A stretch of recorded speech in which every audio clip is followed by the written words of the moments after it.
Quel est ce film qui a volé la vedette au très apprécié Comte de Monte Cristo pour représenter la France aux Oscars en mars 2025 ?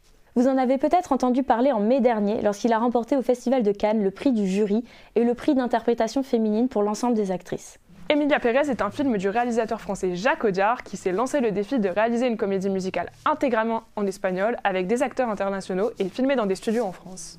Manitas del Monte, tenemos un cartel en el mercado de las nuevas drogas. ¿Y quién le puede ayudar, señor del Monte? Quiero ser una mujer. Si le scénario originel peut sembler loufoque, il met en lumière la recherche d'identité et les conflits de la société mexicaine à travers le personnage central d'Emilia Pérez, magnifiquement interprété par Carla Sofia Gascon. Manitas effectue une transition de genre dans le milieu des cartels de drogue et se retrouve confrontée à la recherche d'un équilibre sain entre son ancienne identité et celle qu'elle peut enfin exprimer, celle d'Emilia. Elle doit faire face à ses propres contradictions, mais aussi à des conflits familiaux issus de son passé. Si la transidentité est un sujet majeur, il n'est pas au centre du film puisque la recherche d'identité est aussi celle des deux autres personnages féminins principaux forts. Rita, l'avocate qualifiée mais sous-estimée par sa hiérarchie, interprétée par la brillante Zoé Saldana, se cherche énormément à travers son travail.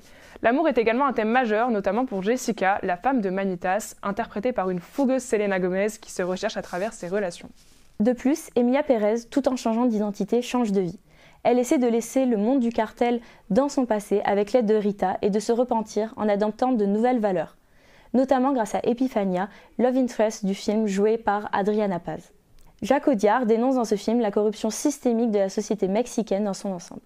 Le choix de la comédie musicale peut surprendre, mais comme les interludes musicales sont réalisés avec originalité, la mise en scène vient sublimer des moments forts du récit. Elle permet l'expression des émotions à travers plusieurs styles de musique différents comme le rap, la pop ou la musique mexicaine. Il y en a donc vraiment pour tous les goûts. Les multiples questionnements que soulève ce film vont arriver jusqu'aux Oscars, Terre d'Amérique. Olivier Bertin, on tenait à vous présenter ce film qui représentera la France avec ses valeurs d'inclusivité à la cérémonie la plus attendue et prestigieuse du monde du cinéma chaque année.